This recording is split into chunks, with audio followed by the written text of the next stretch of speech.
শীতের সকালে সাথে যদি থাকে মোহিনী অর্গানিক ফুডের খেজুরের ঝোলা বা রাব গুড়, এবং সেইটা যদি সকালবেলা কার অঞ্চলে কি বলে কাচিকোচা পিঠা, কোথাও চিতা পিঠা, কোথাও চটা পিঠা, এই চটা পিঠা এভাবে ডুবিয়ে খাওয়ার মজাই আলাদা। আলহামদুলিল্লাহ, এটা হলো আল্লাহর অশেষ নিয়ামত।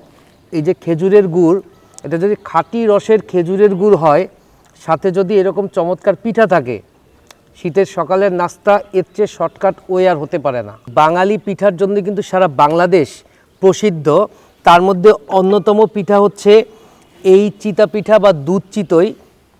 এত চমৎকার দুধ চিতই, আমি আপনাদেরকে একটা বিষয় গ্যারান্টি দিয়ে বলছি, মোহিনী অর্গানিক ফুডের গুড় দিয়ে আপনি যখন এই দুধ চিতই রানবেন একটু সাবধান থাকবেন, কারণ এইটা যখন দুধে মিশাবেন এবং এটা যখন সারা ঘরে ঘ্রাণ ছড়িয়ে পড়বে, এটা ভাবলে ভুল করবেন।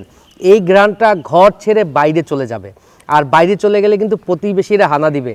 আর দুধ চিতইটা এত চমৎকার হবে, মোহিনী অর্গানিক ফুডের দুধ চিতই বানাতে তেমন কিছুই লাগে না।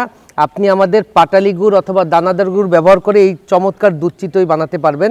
দুধ দিয়ে গুড়টাকে একেবারে মিশিয়ে ফেলবেন, এরপরে পিঠা দিবেন। এরকম বহুত রেসিপি এখন ইউটিউবে পাওয়া যায়, এবং আমাদের দাদি নানি মুরব্বীরা যারা আছে, মায়েরা যারা জীবিত আছেন, তারা তো এই রেসিপি একেবারে বাংলাদেশের পিঠা উৎসবের সবথেকে কমন একটা পিঠা হচ্ছে দুধ চিতই। সেই গুড় দিয়ে যখন দুধ জাল করবেন, সারা ঘর না সারা পাড়া মহল্লা কিন্তু জানতে পারবে আজকে আপনার বাসায় দুধ চিতই বানানো হচ্ছে। এটা গ্যারান্টি দিচ্ছি। না হলে কিন্তু গুড়ের দাম রাখবো না ইনশাআল্লাহ, অথবা আপনাদের গুড়ের দাম কিন্তু ফেরত দিব।